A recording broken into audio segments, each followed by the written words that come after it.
the tools of archaeology have become so much better in the last decades. Your way of resolution, of interpreting the finds are so much more refined, and you can really very often tell a whole story from a single object which was found in the ground. But, of course, those things don't talk. Those things don't behave. We have to infer behavior and social action on the object. That is why it is important to look at cultures which are similar in a way, like the ones the archaeologists are looking at when they excavate, whether it's Bronze Age or Mesolithic or even earlier.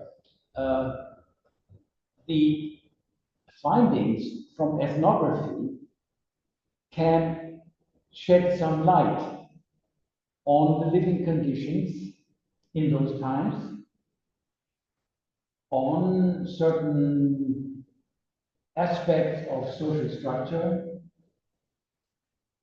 of behavior even, of emotions like I showed you before, like the emotions of grief when somebody died, the emotion of love when you are really falling in love.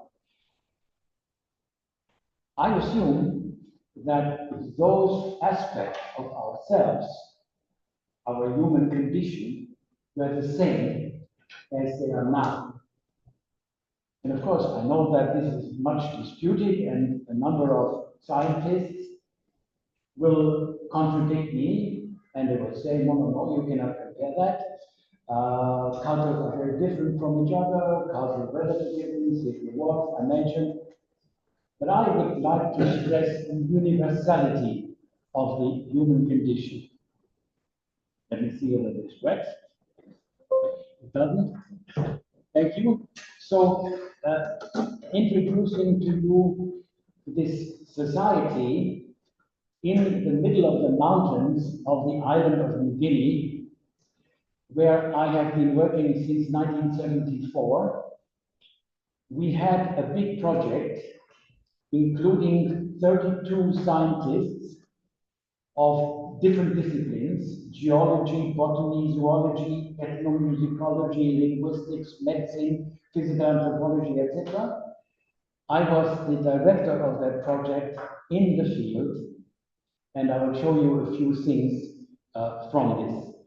When I say in the title, modern models of the past, then I mean to express the fact that these people are, or were in 1974, members of our time. They were living at the same time with us. So in that way, they are modern. But their living conditions were like prehistory. I said already, there was no metal.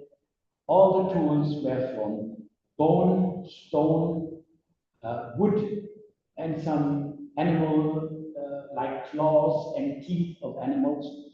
Their social structure was very much of what we think would have been the case in prehistory. So from that point of view, I think they are a nice example of trying to understand how did those people in prehistory think, how did they feel, how did they behave. Next.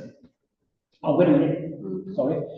So this is a man from that tribe. He was a very powerful guy. You must imagine those people had a body to every height, the men, of 150 centimeters. So they were so small. You don't see them because they are just normally proportioned people. But they were what the anthropologists, physical anthropologists sometimes called pygmies. This is a very bad term. You just have small people and you have tall people, and they were just very small. And today, some of them are almost my size. So nutrition has changed so dramatically with rice from the government, with cooking oil, with sugar, all this they did not have, that now they become so big. And Marianne and I have done a study on menarche, on the time when girls start to menstruate. It was 1974, 17, and it's now below 13. So you can see how the human body is adapting to the ecology. So all these things are extremely interesting. He was a wonderfully joyful, very strong guy. You must imagine that their nutrition, protein, was extremely short. They had hardly any animal protein. They are pig breeders, but the pig was so valuable. You would not kill a pig any day, you would keep it for the pig feast. Still, they are so powerful. And this is a woman with her first child. The children were doing extremely well. They were breastfed for about 2.5 years. Then they stopped growing. They were stunted. Slowly, 3, 4, 5, hardly any difference. Then when puberty came, there came the spurt, and then came menarche and puberty and so on. Next one. So here's the situation geographically.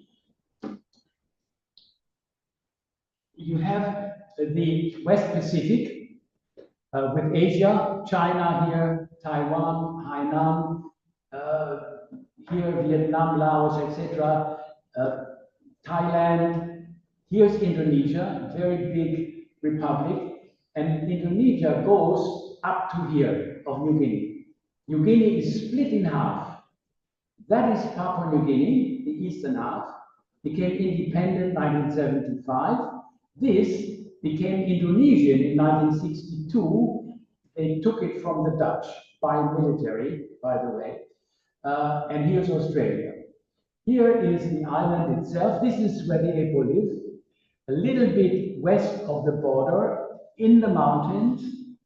And the Eipo belong to a group of languages and cultures which I have given the name Mek. The people here are Ok. Ok means water and river, and Mek means also water and river. So this is how they are called now internationally. Yes? Next one. Here is again New Guinea. Not very easy to see.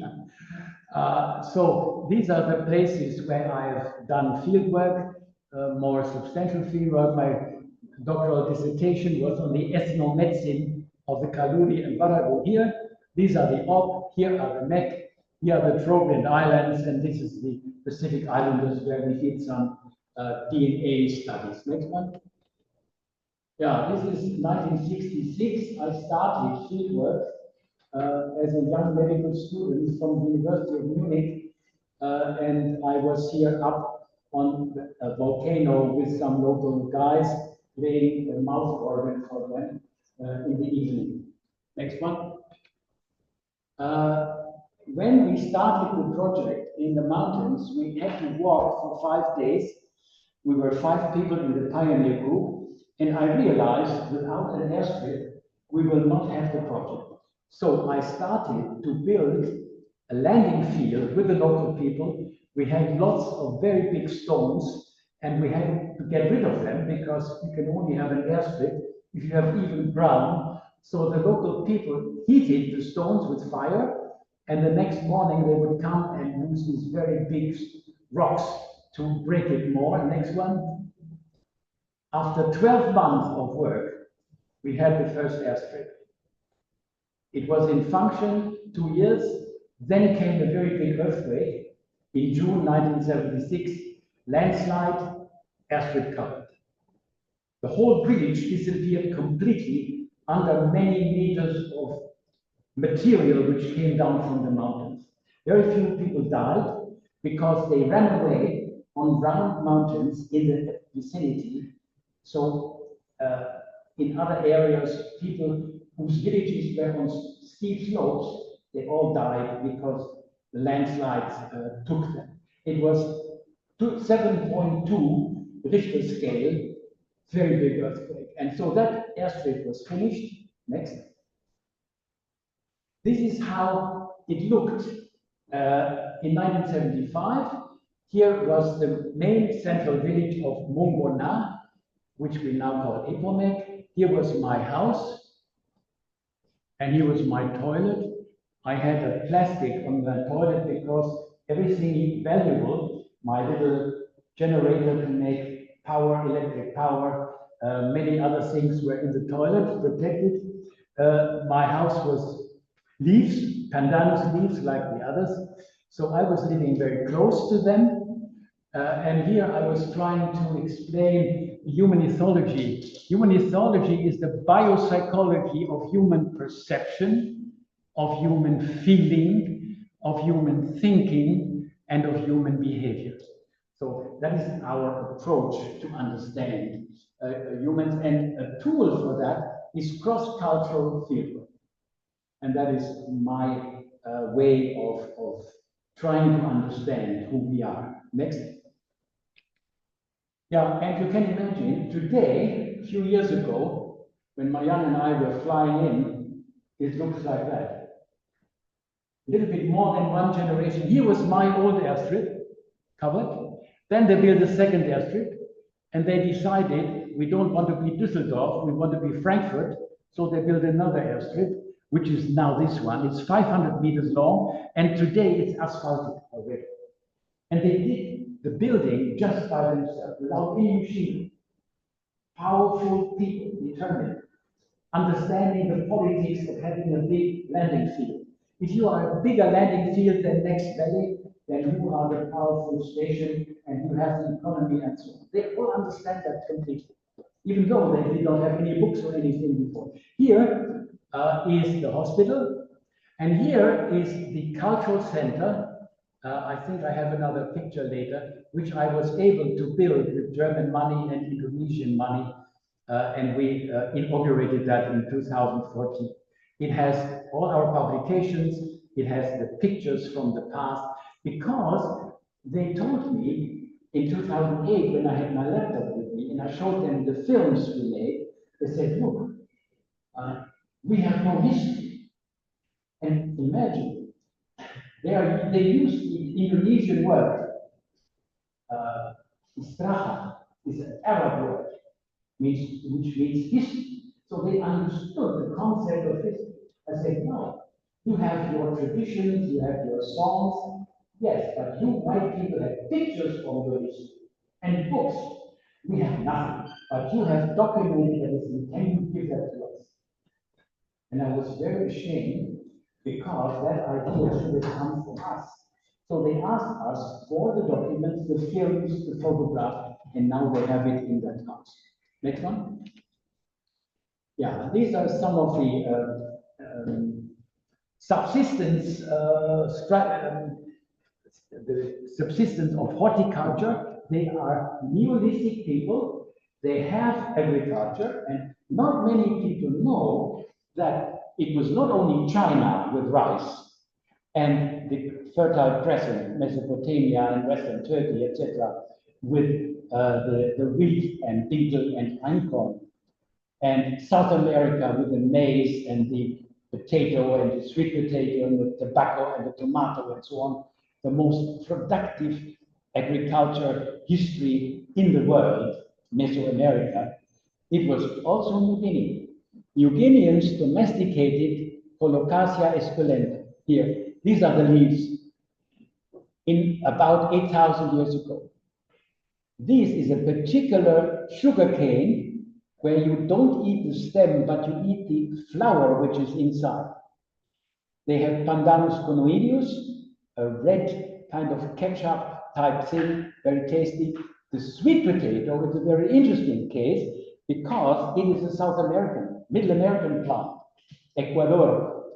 So when did it come to New Guinea? Either by the Spanish, 1600 something, or the Polynesian people were crossing the Pacific, going to Mesoamerica and bringing back the sweet potato. This is the hypothesis of Toahayadal. His idea that the Pacific, Western Pacific, was populated from America is completely wrong. But the sweet potato perhaps is correct because in some parts of the Polynesian islands, the sweet potato has the same name humana, like in Quechua in the Andes. These are the pigs. At that time when we started, very rare. You could only have one pig in a family because you have to feed them. And the food you give to the pig, you cannot eat yourself. And these are insects. The insects were a very important part of their diet. Like in chimpanzees, who use sticks and put them in termite arms, and the ants come and you eat them. So we humans are insect eaters. We have forgotten that. Only in Paris today, you go to a chic restaurant, they will give you some insect food. Next, please. Now, this is how they looked. The girls, women were about 6 centimeters shorter. You don't see that. They were all in perfect shape. They are fetching water to drink in the evening. They had no alcohol. Very interesting. They could have had alcohol easily from sugarcane. Chicha is the American form of alcohol from sugarcane. They didn't do that. They had tobacco, which is introduced by the Spanish from America. That was the only hallucinogenic drug they had. Next, please. These are the BMI data and the size of them. Boss Hübner, our medical doctor, measured women and girls, and their body every height was 143 centimeters. The men 147. Ernst Büchi, average. Ernst Büchi, physical anthropologist, about the same. The BMI was about 20, so absolutely ideal. Every medical doctor today would say, if you have a BMI of 20, that's the best you can have. They had that by the living conditions they were living in. I'll show you a picture how it is now. Blood pressure, absolutely ideal, around 110 for even old people. These are the European values. Go up. Next, please. They had no hypertension, no heart attack, no stroke. Powerful, healthy people. And they did not die with 45, like when we look at the archaeological data, which we get very often, they claim that life expectancy for a newborn child was about 35 or 40. That was definitely not the case. We had old people, not so many like we have now. They were 80-year-old and more, but the ones in the middle of life were extremely healthy. Next one. And I think this is important for us to understand how life in prehistoric time was. We often find skeletons which have fractures and some kind of rheumatism, some kind of other disease, and we think, okay, these were poor old people, they were living in bed all the time, or were slowly moving. No, they were powerful people. Think about Ötzi, who was found 20 years ago in the mountains of Tyrol. He had a number of injuries, and he was a powerful guy. He was up there at near 4,000 meters and killed. Probably was a powerful warrior. So we have a very Eurocentric image of what it is to be human. We think you are healthy if you have no sign of disease at all. That's completely wrong. The human body can heal all kinds of diseases, especially fractures and so on. So this is an important point to understand, that we must not transpolate our own life experiences in the towns of Europe to the prehistory. Women were breeding the pigs, they were carrying the fruits from the gardens, and they do that for hours sometimes, and they can carry 40 kilograms without stopping, going up and down the hill. Imagine, I would have to carry 85 kilograms. I can do that for 10 minutes, that's all. So the athletic performance of these people was absolutely amazing. Also the men. Next one. Yeah, and this is when they are living in our world. This girl was adopted as a small baby by one of our colleagues, and she's a wonderful lady. She's a teacher for kindergarten. She loves muting beer, Augustina, and this is how she looks. It is possible that their body is particularly engineered, I would like to say, to survive with very little food. And when they come to our society with this excess of food, then the bodies go berserk. You probably know pictures from Samoans and Tongans, Polynesians. They are mountains of meat, 160 kilograms. They are the best rugby players in the world, but of course, it is a risk for your health. So, next one. Yeah, we studied their life from birth to death. Here is a woman who has just given birth to a baby. This is one of my main topics in evolutionary medicine, and I think we are doing so many wrong things in birth. I don't know the rate of cesarean section in Ukraine. In Germany, it's 35%. More than 1/3 of all babies are born with a knife. Can you imagine? Completely unnecessary. Completely. 5% would be 6, 7. But so natural childbirth is something which we can observe in these societies, and there's a lot to learn. Yeah, also the way to treat little children. We still have a lot of bottle feeding in Europe. Bottle feeding used to be very cheap. Women were afraid of losing their beautiful breasts when they breastfeed, etc., etc. It is changing a little bit, but not much. Those babies were breastfed for about, as I said, 2.5 years. It has now gone down already, but the contact to the mother was extremely intense. About 60% of the time, the children were in body contact, not in the perambulator, but in body contact with the mother. Next one. When a pig was slaughtered, for me, as a medical guy, this of course was a wonderful opportunity. I would stand there and I would have my photo camera and I would say, what is this? They would say, "Potnacha." This is the stomach, all the food goes in there. And then it moves down the small intestines. And what is this? This is the liver. And interestingly, they associate strong feelings with the liver. Like in ancient Greek, emotions were supposed to be in the liver.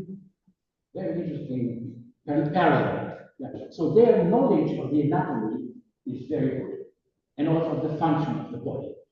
Darwin would not have had any problem to convince them that animals and humans are the same. Next one. We had 2 botany professors in the team from Berlin, and they would go around and collect plants, put them in newspapers, and the local children and adults would watch them and say, "Hey, what are you doing? Why do you do that?" "Well, we are going to take them to our country, and then we will study them, and then we will know what is growing in your place." Good, good. Do you know that this plant, next one, and this plant are brothers? Brothers? No, we don't have, no. And we don't think so. Look, they're very different. Yeah, they're different, but they are brothers. Okay? So, with that, they go to Berlin. Half a year later, we have a meeting, and they will say, is there one more picture? No, go back. They will say, 2 polyosma, Saxifragatae, and not only the family, but polyosma genes. Polyosma induta and an unknown polyosma. So how could a local child know the botany, the taxonomy of these 2, and not only these 2, many other plants, better than a German botany professor? In the Linnaean system, They have a system which is exactly the name. It's hierarchical. You have grasses, you have mushrooms, you have pine trees, and they classify plants according to the genealogy. And how come they know that? Because it's a holistic way to see how a plant is growing, how are the leaves forming, how are the flowers looking like, the fruits. So two things are important. Ethnobotany shows that people in traditional culture, without any European influence, have an extremely good knowledge. They are wonderful gardeners. And the second conclusion is their way of transmitting knowledge into the brain of children is extremely effective. Our schools are terrible. The teacher will tell the kids 45 minutes about the different pine trees in the forest. Fichte und die Kiefer und die Tanne, etc. Then the teacher will go in the forest and will ask them, you know what this is? Those kids are exposed to these kind of learning things on the spot. They are embedded. The grandmother or somebody will tell them, look, this is called so-and-so. And this loves the shade, this loves the sun. Here the so-and-so insects come and eat the leaves. And so the whole biology, ecology, is going into the brain of the child. Absolutely fantastic. On the other hand, there are people who we call magic. They believe that sickness comes from black magic or from the spirits. Okay, I'm not carried so much away in my romanticism about these people that I would say they are just extremely good natural scientists. In some fields, that is true. Yeah, next one. Religion this is the building of the sacred men's house, like the temple. Very much enthusiasm. Religion is, of course, a universal influence, and in my view, it is not present in our brain because we are afraid of dying. That's what we usually need. I think we are religious because we need a system to understand the world. We have to make sense out of everything. Why are we here? Why is the moon there? The sun, the mountains, the earthquake, love, death. That is what religion is explaining, and that is, of course, the same in their religion than in our Bible. Next one. Here is the most sacred object in their culture, the sacred ticking stick. The men's house was renewed in 1975. We have a nice film on that, and then this leader, the boss, brings that stick, like in slow motion, to the new men's house. If he shakes, there will be a terrible accident, earthquake, a storm. So that was their main relic. And then came the mission, unidentified flips mission after the earthquake, and the people changed. They did not change because the theology of the Christian belief that Jesus sends his son to die on the cross for our sins. That was not the fact that moved them. They wanted to be modern. They understood we are living in a corner of the world, and out there is all this other world, and we have to change. And they thought that when we change the religion, that will be the basis. It worked not badly, I can say. Next one. That is when somebody dies, the corpse is put in the top of the tree, bound there, it mummifies, and then it's taken down, put in a house, and then the bones are put under a rock in an abri. Next one. In many literature, you read that the human way to understand time is a cycle.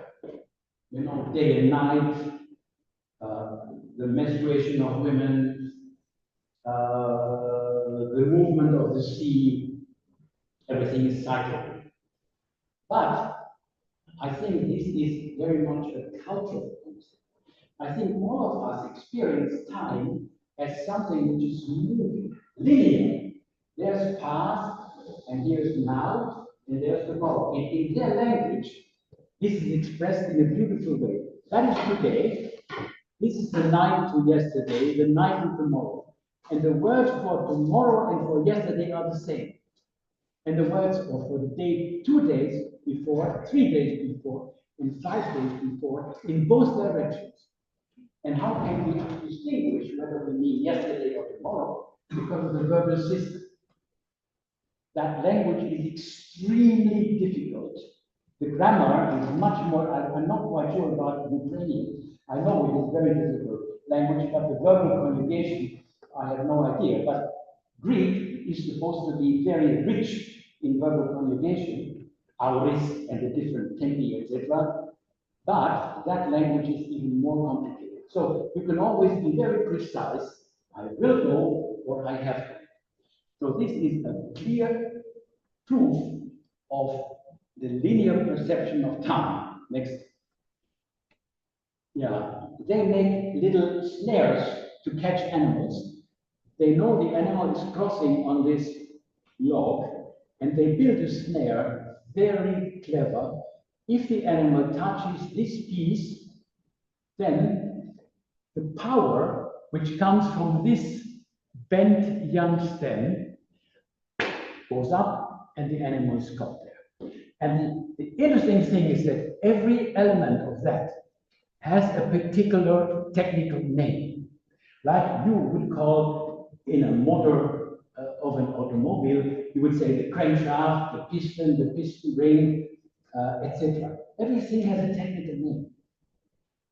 So this shows us how the brain forms concepts which are complicated like our own ones we have. Yes? Yeah, and now to the end, a little bit archaeology. I'm very sorry about these images. Hopefully you can see a little bit. This is a place at a river where you have andesite stone, basalt type stone, which is used to make the stone axes. This stone only occurs in very few places, and those places are the producers of the raw X pieces, and they are traded step by step from one place to the other, to the next, and so on. And the receiver polishes them. It takes about a week or two before you have a wonderfully polished X like that. So here you have that place. They make fire next to break the stones. Next one. Then you hit them to make smaller stones. And then you are hitting them in exactly the same way like the experimental archaeologists in our universities will do that, but much faster and much more efficient. They don't have a piece of leather on their legs because some of the stones would injure your skin. Next one. This was a master flaker. He has his cigar in the mouth, he squats there, and he goes on reading, and about 10 minutes later, he has a beautiful axe. So that is one of the very few professions. All the other people are doing the same like anybody else. Farmer, pig breeder, house builder, bridge builder, everybody can ever do everything. But that is a specialized technique. This is the archaeological dig Mayang and her team was doing in near the border, where there is a pass. How high is it? 2,576 meters, and we did that in 2018, and we thought it was a beautiful place because you can sleep here in the dry. It can get quite cold in the mountains, especially in about 2,500 meters. Here on the west side, people make the stone axes, And here, people make string bags and other things, and they were trading. And so when you go from one valley to the other, maybe bad weather, you have to sleep somewhere. And we knew there was traces of fire, so we started to dig. Next. Local people were very interested in what we did. Next. Here, we were sieving the things. This is Nicolas, Mayan. Next. And then we sent it to C14, and we already imagined it would not be the 40,000 year inhabitants we wanted to find, because we only had 15 centimeters anthropogenic horizon, but we found 2,140 years before now. And we told the local guys, look, they're very sorry. We wanted to find your ancestors very long ago. Then, what did you find? We said 2,100. We said, wow, that's good. Now we know our ancestors made fire before Jesus was born. Oh, they were quite happy about that, and we were disappointed. Next one. Yeah, people still live in abris, in the high mountains. This is about 3,700 meters. That guy is about my age. So at that time, he was a little bit under 80. He now died alone in the mountains, not quite sure what happened. So here you can survive. You find some bushes, you find some grass, you make fire. It can be 0 degrees up there. And in the past, people had no clothes, no blankets, barefoot, maybe snow on the ground. That is another important insight for archaeology, for prehistory. Humans can do things which seem impossible. From our perspective, we think without a sleeping bag, you will not survive. But you do. And they were crossing these mountains a lot. Their main trading partners were living on the south, and we were living on that side. Next one. Yeah, this is how it looks up there. Above the tree line, 3,700, 800 meters. These are the limestone rocks. Here is a mountain which I wanted to climb towards the end of my life. I have given up the idea. I don't think I'm fit enough anymore. So somebody else has to do it. It's 4,500 meters. Here's our friends with modern equipment. And that, next one, that is the end of my talk. Syria, Abnum, the end, I've talked enough. Jakuyu, Sa.